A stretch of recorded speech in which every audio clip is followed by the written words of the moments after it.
Shabbat Shalom. Que Hashem, o Todo-Poderoso, o Hakadosh Baruch Hu, aquele que é santo, que vive e reina para todo sempre, possa vos alcançar em nome de Yeshua HaMashiach.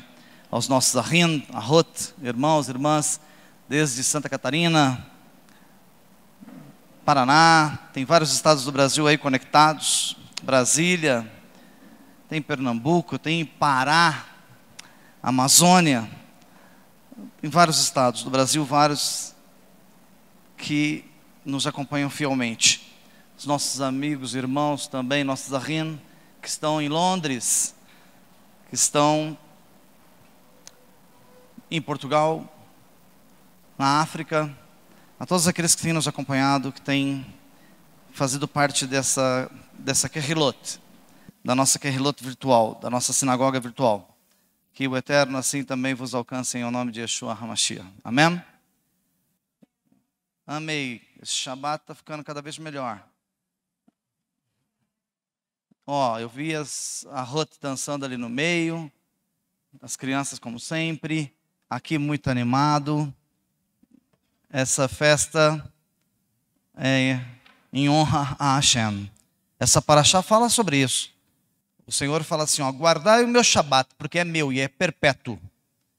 Lei perpétua e irrevogável. Se alguém tirou, correu risco. É uma lei perpétua. Oi, na eternidade vai ter Shabat? A eternidade é um eterno Shabat. Por isso que diz que o milênio são 1000 anos de Shabbatot, de Shabbat, de sábados. Aquilo que a humanidade não pagou, a dívida que está acumulada, vai ter que ser paga no milênio. Quando o Mashiach aparecer, vai ter que pagar os 1000 anos que está devendo.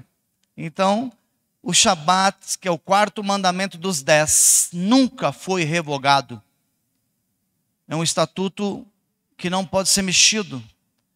E nós, às vezes, vivemos a vida toda sem saber disso, ou imaginar que alguém revogou. Por quê? Porque Dom disse que o dia agora santo é o domingo. Mas não está escrito isso. E as pessoas acreditam mais no homem do que nas escrituras. Então, nós, judeus do mundo todo, nunca abrogamos ou descartamos ou desconectamos do santo Shabat. Ele é santo e é perpétuo. O Shabat é tão sério que todos os dias são sagrados, né? Mas a porção do Shabat de cara, ela já é dobrada. O que o Eterno falava para o pessoal lá, para os hebreus no deserto? Vocês podem colher o maná no domingo, na segunda, na terça, na quarta, na quinta, mas não guarde o de domingo para segunda, porque ele embolora, cria vermes. Não guarde o maná que cai dos céus de segunda para terça, porque ele embolora, ele cria vermes. Não guarde de terça para quarta, quarta para quinta, e não guarde o maná que cai dos céus da quinta para sexta, porque ele estraga, ele embolora. Porém, na sexta-feira, eu mandarei do Shamaim, dos céus, uma porção dobrada, que durará para a sexta e para o Shabat, para que no Shabat vocês não levantem pela manhã para colher o maná. Esse é o único que não embolora, porque na sexta-feira, se você guardar o meu Shabat, a porção que eu te dou é dobrada. Então nós temos que manter os padrões e não inventar padrão, criar padrão. Então nós estamos aonde?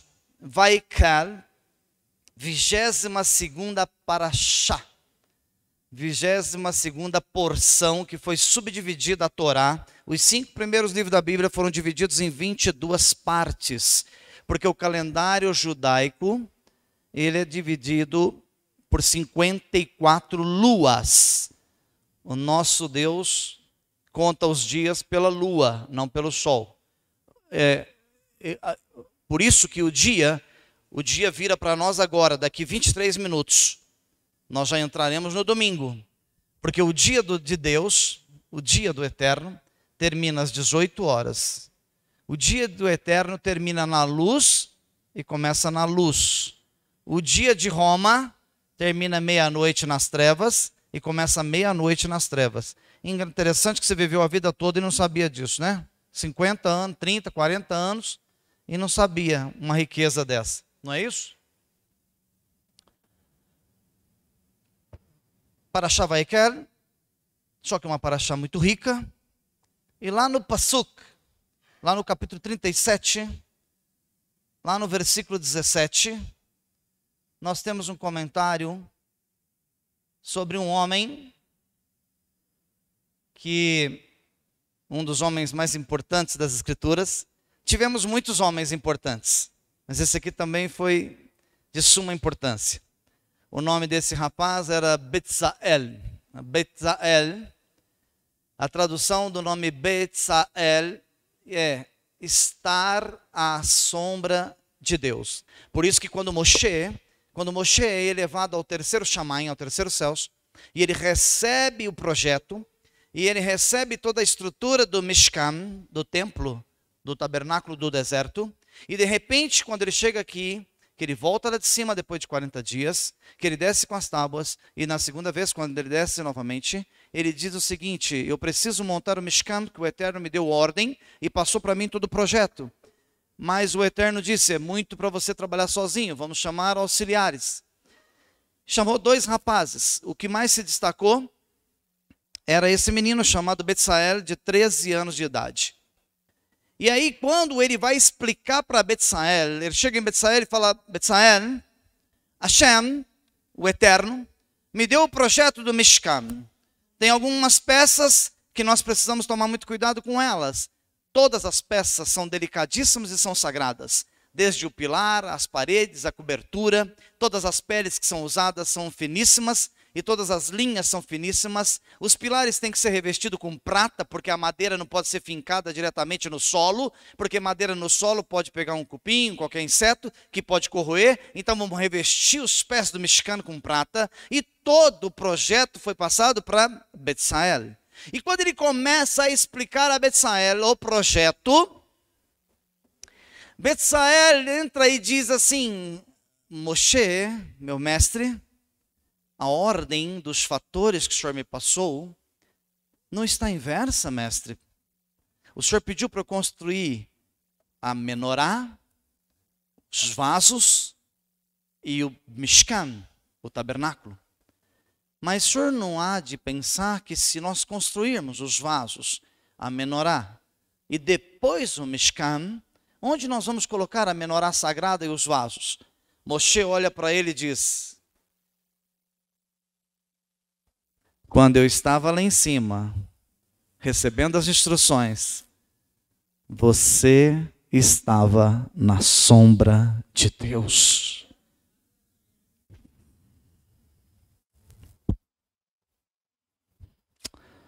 E tudo isso, nos nossos dias, é desprezado, né? Ninguém nem sabe o que significa.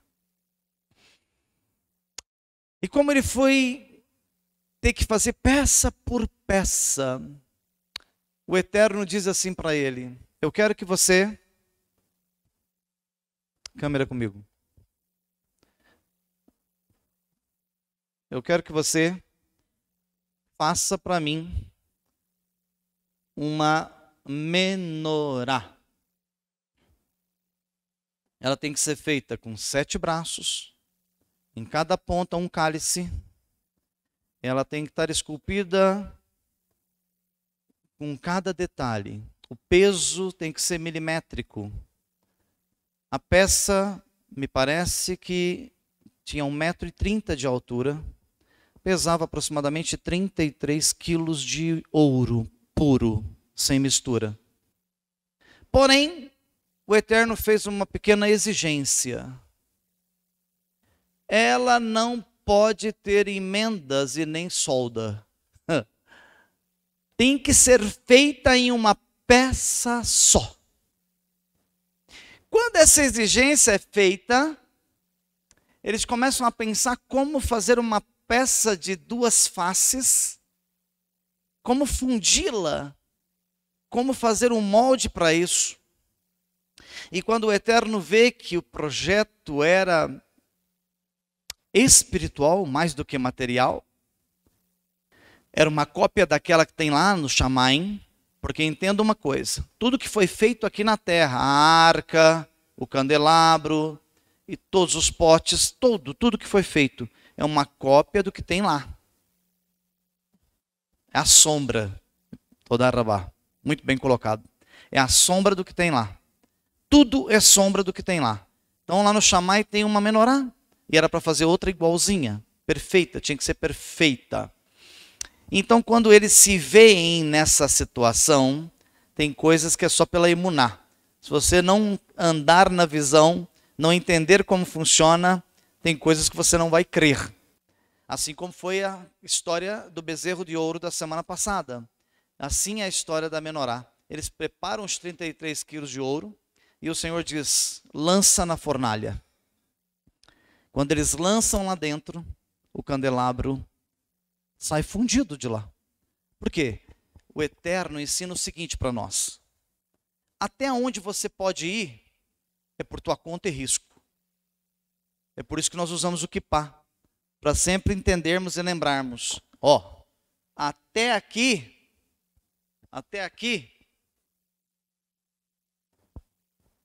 o Senhor me deu o poder de governar. Só que eu tenho 1,65 m de altura. É para eu lembrar sempre que eu sou muito pequeno perto da grandeza de Hashem. Daqui para cima quem comanda é Ele. Aquilo que eu não consigo fazer, não te preocupes. Ele faz vir à existência o que não existe. Sempre foi assim. Sempre foi assim. Baruch Hashem? É lindo isso? Então veja só. Eu coloquei o título As Lâmpadas da Vida. Por quê? Porque existem muitos segredos nessa menorá. Se você for lá na minha playlist, eu não sei se tem todas as ministrações.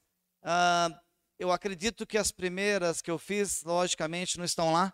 Mas a gente deve ter somente na playlist do YouTube, deve ter somente uns 400 estudos. Eu acho que é pouco que tem lá. Porque como eu já ensinei aqui 1019, como eu já ensinei 1019 temas para a honra e a glória de Hashem, lá no YouTube parece que só tem 400 temas. Mas, porém, da menorá, acho que tem umas 2 ministrações, cada uma falando num aspecto. Porque é muito rico esse assunto. Então eu coloquei as lâmpadas da vida. Eu acho que podia desligar o que está sobre a minha cabeça. E pode acender o que está na minha frente. Por favor. Eu acho que melhora. Vamos estudar no livro de Shemot 37:17. Êxodo 37:17. Profeta Ishayahu, Todarabá, Isaías 11:1. Hitgalut, que é chamado, conhecido por vocês, por Apocalipse. O nome do livro nos originais é Hitgalut, capítulo 1, versículo 12. Entenda então como é lindo quando o Eterno manda construir alguma coisa. Uma peça dessa, que significado tremendo que ela tem. Vamos lá? Vamos entender um pouquinho? Livro de Shemot, capítulo 30, versículo 37, versículo 17. Está escrito assim: E ele fez a menorá de ouro puro, obra de forja. A base, a haste, os cálices, as argolas de folhas externas e as folhas formavam uma só unidade. 6 braços estendiam-se para os lados. 3 braços para um lado da menorá e 3 braços para o outro. 3 e 3. Agora, olha que coisa interessante. Não está aqui, mas olha que lindo que é isso. Eu gosto muito de frisar esse detalhe. Eu coloquei lá uma menorá com as chamas acesas, tá? Para ficar mais viva a situação, né? Mas para você entender um pouco melhor. Você às vezes ouviu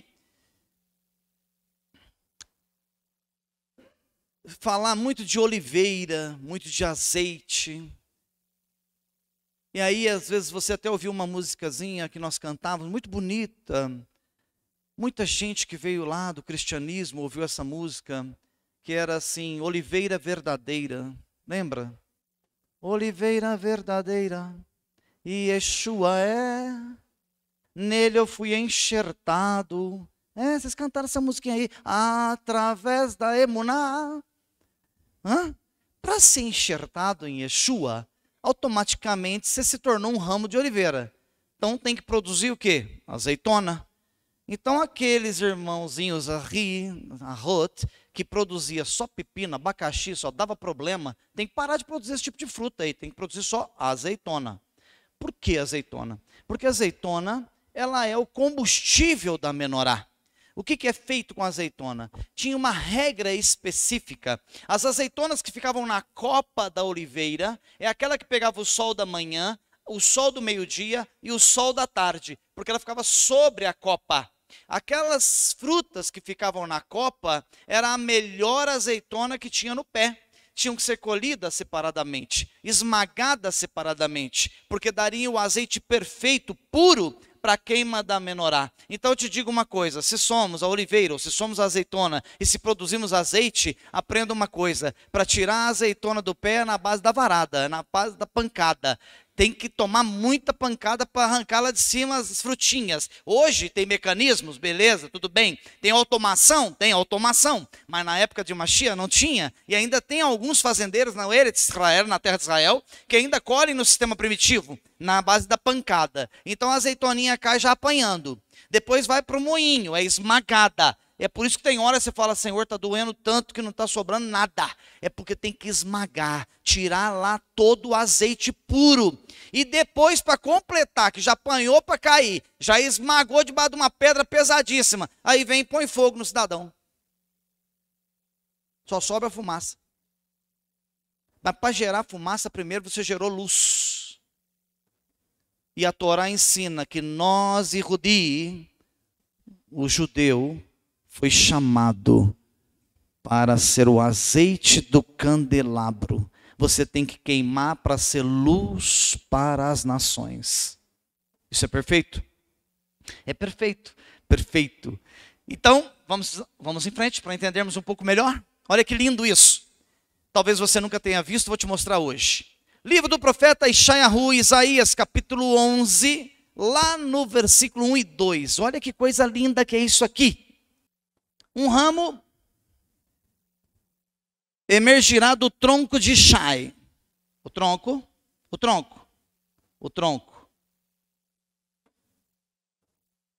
Um broto crescerá de suas raízes. Ó, as raízes aqui embaixo. Ó, as raízes da árvore. O tronco. Quem que é Ishai?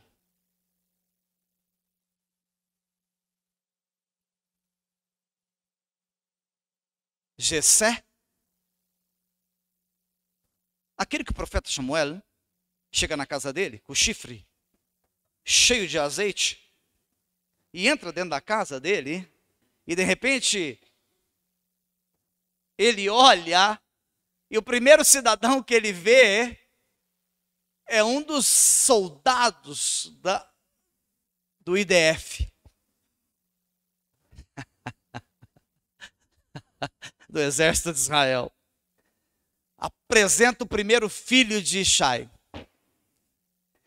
Samuel, o profeta, olha e fala assim: o tamanho desse cara, esse aí vai ser o rei de Israel. Hashem diz assim para o profeta: ei, Samuel, não te aparentes, não olhe, não se engane pelo teu olhar, não olhe para a aparência, não é porque esse homem é forte e tem uma aparência de soldado, de gladiador, não pense você que é ele que vai ser o rei de Israel. Aí, de repente, o profeta falou: opa, põe seus filhos em fila. Entrou o segundo. O Senhor falou para ele: não é esse. O terceiro, não é esse. O quarto, não é esse. O quinto, não é esse. O sexto, não é esse. De repente vem o sétimo filho. Aí de repente o profeta diz assim: ei, estão todos os filhos aqui? Não. Tem um, todo enferrujadinho, que até cheira a ovelha. Está lá no pasto. É o mais baixinho. Não faz parte desses soldados que tem aqui, não. O profeta fala assim: ninguém senta nessa mesa enquanto esse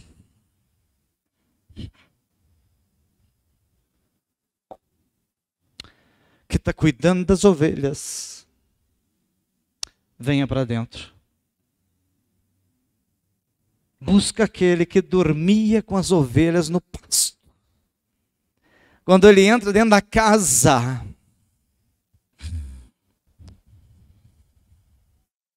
o Senhor diz para Samuel: este é o rei de Israel. Esse é o pai de Yeshua. Porque o rei que há de vir é desse DNA, é dessa linhagem. Derrame o chifre sobre ele de azeite. Aí o Senhor, na sua sabedoria, diz: o tronco de Jessé, Davi, nasceria a lâmpada central.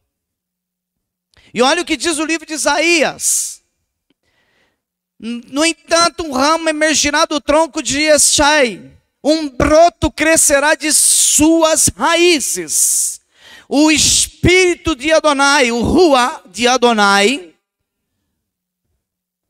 repousará sobre ele. Haste central. Agora vem o quebra-cabeça. Olha que lindo isso aqui, que perfeito. Aí ele diz: o espírito de sabedoria repousará também. Mas também repousará o espírito de entendimento. Só tem entendimento quem adquire sabedoria. Mas repousará sobre ele o espírito de conselho. Quem recebe conselho adquire o espírito de poder. Mas também repousará sobre ele o espírito de conhecimento, porque quem adquiriu conhecimento já adquiriu o espírito de temor. Sobre este ungido, que vem de Jessé, repousará os 7 espíritos de Deus. É perfeito? Um conectado ao outro. Então veja só. Faça o projeto Betsael lá na frente, 1000 anos lá na frente, quando vem acontecer isso, o Senhor já está profetizando a Samuel lá que o candelabro representa a descendência de Yeshua. Mas vamos entender um pouco melhor. Olha que lindo isso. Vamos em frente. O sacerdote entrava no Beit HaMikdash, assim como ele entrava no Mishkan. O que é a diferença do Mishkan? O Mishkan é o templo, o tabernáculo móvel, que desmontava, montava, desmontava e montava na peregrinação pelo deserto. Beseder, entenderam?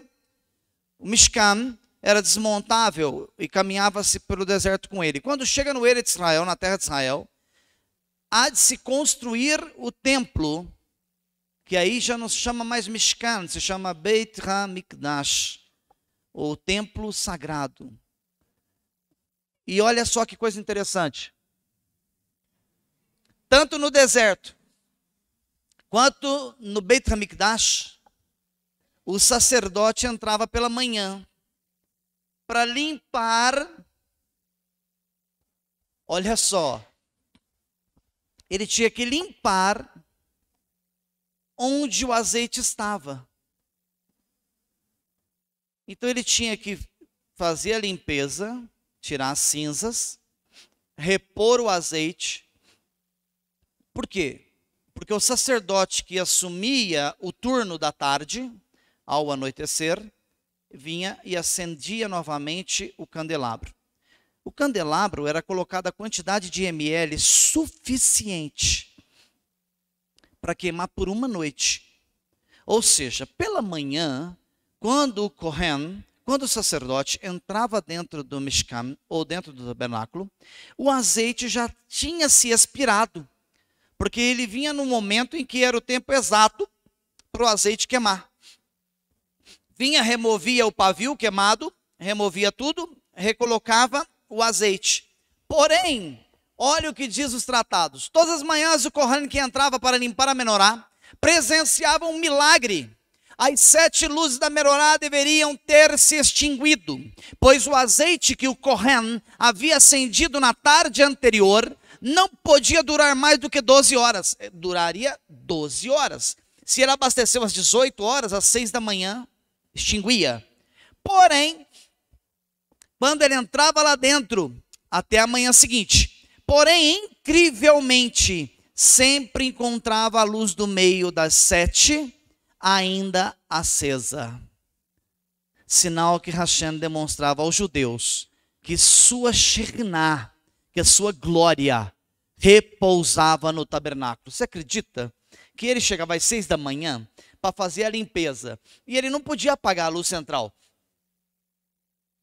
Então ele deixava ela acesa e abastecia as outras 6 e ia embora. Quando correndo da tarde, na virada do turno, que é a virada do dia, chegava para o plantão, eles começaram a reportar um para o outro. Ué, eu cheguei lá à tarde, a lâmpada central estava acesa. Aí o outro dizia, mas quando eu saí de manhã também ela estava acesa. E foram vendo que a sequência era permanente. Ou seja, a glória do Eterno repousava na haste central, que foi profetizado lá por Samuel, que representa o Espírito do Senhor. O Espírito do Senhor nunca se apaga. Olha que perfeição que é isso. Isso é lindo. Então o Senhor quer dizer o seguinte, que a lâmpada dele, que a sua lâmpada, que a sua luz, ela jamais se apagará. E se você tem Hashem na sua vida, se você tem o Eterno na sua vida, pode ter certeza que essa lâmpada do candelabro permanece 24 horas acesa em você. Não é lindo isso? É perfeito, né? Vamos em frente. Agora olha que legal. As 6 hastes da menorá representam muitas coisas. Tem muita tradução, muita interpretação que são sod, são segredo. Mas aqui só para você ter uma ideia, como é profundo. As 6 hastes da menorá representam as 6 direções diferentes do nosso globo terrestre tridimensional. Ou seja, nós temos o quê? Norte, sul, leste e oeste. 4. Perfeito? Mas nós temos para cima e para baixo. 5, 6. Então são as 6 hastes. Elas representam dezenas de segredos na terra. Se você for ver Adão, o primeiro homem, lá no Gan Éden, diz o Talmud, diz também os sábios da Torá, que ele era uma chama acesa. Porque está escrito, façamos o homem a nossa imagem e a nossa semelhança. O Eterno não é um homem de pernas, braços. O Eterno, ele é o quê? Luz. Então Adão foi criado como um ser de luz. Quando ele peca, o que acontece com o candelabro? O candelabro que estava dentro dele, que era essa chama acesa gigantesca, que era 100% eterno ali, a lâmpada dele se apaga, se extingue. Permanece somente a luz central, porque senão ele tinha caído morto no chão, tinha se definhado, tinha virado fumaça, se extinguido. Então a lâmpada, ela permanece desde sempre. Lembrem de um detalhe interessante. Se não me engano, o versículo 3 do livro de Bereshit, Gênesis capítulo 1, versículo 3, Bereshit 1, 3. O primeiro diz: no princípio criou Deus os céus e a terra. Bereshit bara Elohim et hashamayim ve'et haaretz. O versículo 2 diz: e a terra era sem forma e vazia. Mas no versículo 3 o Senhor fala assim, ó: e disse Deus: haja luz. Só que quando ele falou haja luz, não tinha sido criado o sol, nem as estrelas, nem os astros, nada. Era totalmente trevas. E como ele diz, haja luz sem que não houvesse estrelas. Estrelas são sóis. Não tinha sóis acesos. O sol, a estrela maior, não é, da nossa galáxia, não estava acesa. Quando ele disse haja luz, é essa luz. A luz do Eterno. A luz dele brilhou sobre a terra. E que a iluminou. Ok? É a mesma luz. Quer ver, Roche, mas de onde o senhor está tirando isso? É fácil de entender. Fácil de entender.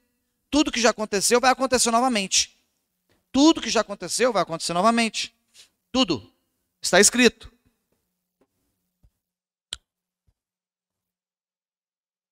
Onde é que já aconteceu essa questão de tudo ser iluminado? Na hora que ele disse haja luz, fez luz só de um lado do planeta, ou vocês acham que o planeta inteiro acendeu? Inteiro. A Terra toda se acendeu. Mas quando ele criou o sol, só a metade foi iluminada. Porque a outra metade era trevas. Porque ele tinha que mostrar a diferença entre luz e trevas. Então foi criado dia e noite. Porque não existia. Mas isso já aconteceu uma vez e vai acontecer novamente? Vai. É só você ler o livro de Apocalipse. Lá está escrito assim: e a cidade santa, a nova Jerusalém, aquela que o Hanan viu lá no Shamai, nos céus, e ele disse: eis que vejo a cidade santa, que está descendo para a terra. Ninguém vai subir para o céu, ninguém vai morar em cidade santa no céu. O próprio Hanan, o próprio João falou: eu vejo a cidade descendo. Ela está descendo. E aí está escrito no livro de Rit Galut, em Apocalipse: e ela não precisará da luz do sol e nem da luz da lua, porque a glória de Hashem a iluminará. A cidade vai ser 24 horas de luz, porque é a mesma glória de Gênesis 1:3. Ou seja, já aconteceu uma vez? Vai acontecer novamente. Por quê? Porque Gênesis 1:3 não é nada, nada, nada, a eternidade. Lá era a eternidade, Gênesis 1:3. Os dias começaram a ser contados depois que Adão é expulso do Gan Éden. Porque ele foi criado no 6º dia, foi expulso, dali começou a contagem. Tanto que todo o nosso Rosh Hashanah, todo ano novo, é embasado no dia de Adão. Por quê? Porque dali para trás, um dia para Deus é como 1000 anos. Então, se ele gastou 10 milhões de anos para fazer do dia 1 ao dia 5, não nos cabe a nós. Isso está escrito também? Tá. Primeiro livro da Bíblia, pela lógica matemática, tinha que começar com a letra Aleph. A primeira letra do alfabeto. É uma lógica matemática. O Eterno é matemático. Ele começou com a segunda letra. Ele começou com Bereshit. O B no hebraico é assim. Assim. Porque é da direita para a esquerda. Ó, Bereshit. Bereshit. O Senhor está dizendo: para cima não vos interessa. Para baixo muito menos. E daqui para trás só cabe a mim.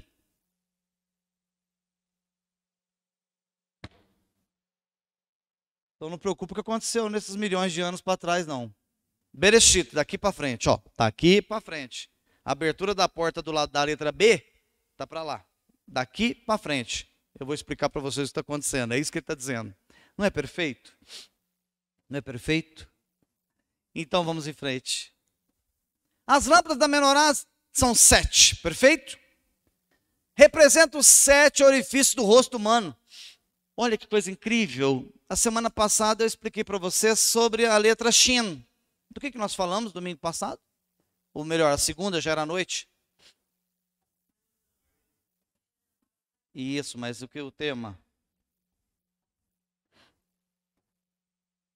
Vocês já ficaram mais conectados, né? Olha. E lembra que eu falei sobre a letra Shin, de cabeça para baixo, que é o nosso nariz? Hã? O tema da semana passada, eu provei para os senhores que vocês têm duas almas. Duas almas. Todo ser humano foi constituído de duas almas. As duas almas do ser humano. E eu disse que o Eterno colocou a alma em vocês, inflando pelas narinas. Lembra disso? Agora tem um detalhe interessante. A menorá tem 7 hastes, não é isso? Ó, 1, 2, 3, 4, 5, 6, 7. Beceder, concorda? Nariz, 2 orifícios. Os olhos, 2 orifícios. Os ouvidos, 2 orifícios. 6. E a boca, o 7º. O Senhor nos constituiu. Tudo dentro de uma gematria, dentro de uma matemática cabalística, para ser milimetricamente com as escrituras. Matematicamente. Forte isso, hein?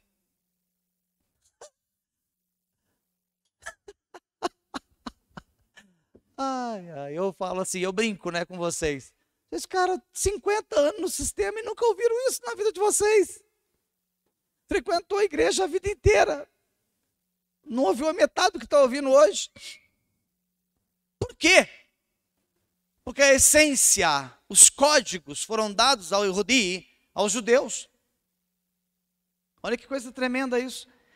Os 7 orifícios do rosto humano representam os 7 dias da semana, representa o 7º milênio, que é a volta do Mashiach, representa os 7 céus acima da nossa cabeça, os 7 Shamaim. Eu até vejo umas discussões, às vezes, no YouTube. Vejo não, passo o olho. Eu não tenho paciência para ver. Um entrou lá esses dias e falou assim, não pode, só tem 3 céus, porque Shaul Shalia foi até o 3º céu, Moshe foi até o 1º ou o 2º. É uma briga, todo mundo fica brigando para saber se é 1, se é 2, se é 3. São 7. E tem versículos provando os 7 céus. Mas do mesmo jeito que Deus faz o positivo, Ele faz o negativo. Também são 7 infernos, que ainda não existe. São 7 Sheol, Geena, hoje, mas que no futuro, quando for inaugurado, lá no Apocalipse capítulo 21, lá quando vai ser inaugurado, onde que vai ser inaugurado? Onde está escrito isso? Está escrito lá em Matitiahu. Está escrito assim, as ovelhas à minha direita. Ó a inauguração do inferno, ó. Eu não quero estar lá. A gente pode ir em inauguração de shopping, de churrascaria. A inauguração do inferno é um convite que eu dispenso. E olha que lá vai ter muita carne assada. Mas é um lugar que ninguém quer ir, filho. Ele diz, as minhas ovelhas à minha direita. Ó, segura que agora vai doer. Os bodes à minha esquerda. Aí os bodes, na hora que começar a berrar para reclamar, começam a berrar. Mestre, expulsei demônios no teu nome. Em teu nome eu falei em línguas. Em teu nome eu curei.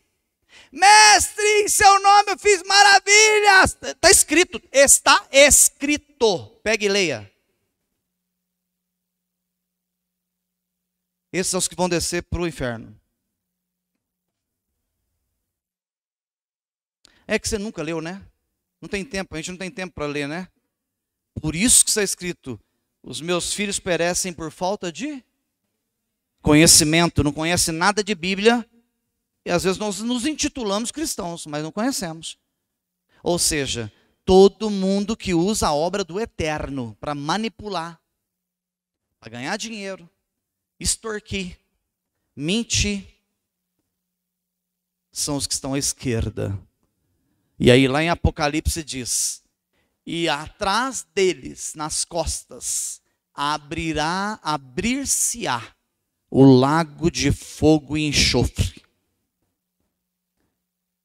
E eles vão cair de costas, nem vai estar olhando para o buraco, vão ser lançados de costas. Lá é a inauguração do inferno, que hoje não existe. 7 Shamaim. Os 7 Rua Elohim, os 7 Espíritos de Deus. 7 vezes 7, 49 é o tempo que demorou da saída lá da cidade de Sucot, no norte do Egito, a peregrinação pelo deserto até atravessar o mar de juncos e chegar aos pés do Monte Sinai para receber a Torá. Gastou-se 49 dias, que é múltiplo de 7. 7 vezes 7.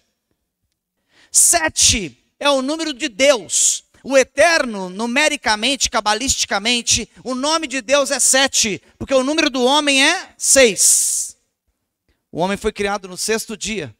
Por isso que as escrituras em Apocalipse, capítulo capítulo 13, versículo 18, diz: e naquele dia há de se somar. Quem tem sabedoria, calcule o número da besta, porque é 666, 666. A besta, o anticristo e o falso profeta, 3 homens imperfeitos, que são representados pelo número 6. 6 é o homem, 7 é Deus, o eterno, e 8 é o Shemini, é a eternidade, é Yeshua. Olha que lindo. 7 comunidades de Rit Galut. Quantas comunidades estão escritas no livro de Apocalipse? 7. Mas também está escrito que nas mãos de Yeshua, na visão de Yohanan, de João, no livro de Rit Galut, Apocalipse, ele disse que viu nas mãos de Mashiach 7 estrelas.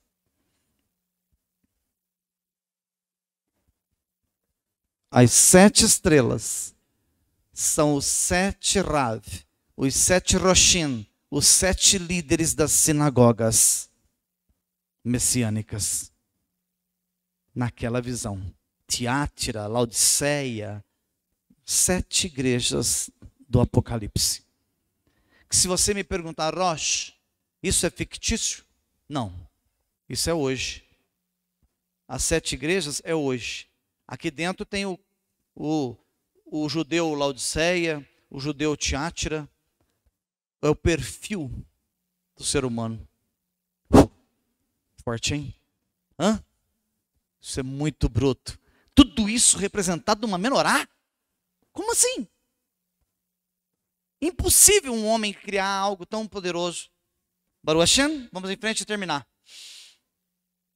Rabbeinu Bahia, o tratado Rabbeinu Bahia, Shemot 25:31, tratado rabínico da Torá oral, da Bíblia oral, diz: cada haste, olha que lindo, olha aqui, presta atenção nisso, hein?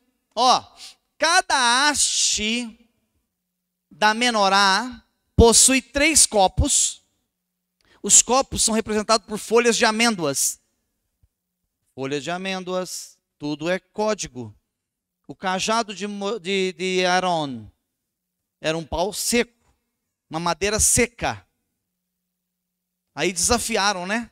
Não, eu que tinha que ser o Kohen. Não, eu. Aí cada um dos líderes trouxe as suas varinhas, fincou lá. Não foi assim? Então vamos ver amanhã qual dessas madeiras seca aqui, sequíssima, vai aparecer a prova de quem é realmente o Kohen. Amanhece o dia, a vara seca, o galho seco, que é de Aharon, amanhece toda cheia de folhas, folhas de amêndoas, com flores, e já tinha frutos. Os outros líderes olharam para o outro e falaram assim: não dá, está pelando. Então o Senhor usa muito a simbologia, ela é repetida, mas como é codificada, você não consegue juntar o quebra-cabeça, é muito difícil. Então olha lá, cada haste havia 3 copos, 1, 2, 3. Isso nos dá um total de 18 copos em toda a menorá, para os 6 braços. O eixo central era diferente, tinha 1, 2, 3, 4 copos de folhas de amêndoas. Então isso significa 22 copos, que representa o Aleph Tav, o alfabeto hebraico. Quem é o Aleph Tav? Yeshua. Olha lá. Por que está escrito lá em Gênesis capítulo 1, versículo 1? Bereshit bara Elohim et. Esse E com esse T é um Aleph Tav. O segredo das Escrituras está dizendo, em Gênesis 1, capítulo 1, Bereshit 1, capítulo 1, está dizendo, o autor de tudo isso chama Yeshua HaMashiach, está aqui a assinatura dele no primeiro versículo. Ele vai lá e assina o livro no último capítulo de Apocalipse, Rit Galut. Ele diz, eu sou, vamos falar romanamente? Eu sou o alfa e o ômega. Oi, corrige. Eu sou o Et. Eu sou o Aleph Tav. Aquele que abriu o primeiro versículo do primeiro livro. E eu fecho o último. Eu sou tudo que está escrito na Torá e no Tanar e na Brit Hadashah. Ou seja, em toda a Bíblia. Isso é muito forte. Ei, então olha só. As folhas de amêndoa representam as 22 letras do Aleph Tav, do alfabeto hebraico, mas também representa as 22 partes que compõem a chave do universo, que é o vento, a água, o fogo, as 7 estrelas fixas, que são os pontos referenciais em cima da Terra, e também os 12 signos do zodíaco. Roche, zodíaco não é bruxaria? Fizeram. Porque tudo que eles pegam é sagrado, eles mistificam, demonizam e transformam isso em bruxaria. Ainda as 22 partes do corpo humano, cabeça, coração, rins, 7 orifícios do corpo humano, já não são os do rosto. E os 12 órgãos principais do corpo humano. Então, tudo interligado. Os 12 signos com as 22 partes do corpo, as 22 partes do universo, os 22 copos, tudo interligado. Por quê? A menorá tinha que ter 22 copos para representar só esses detalhezinhos. Simplificando, tudo que existe no mundo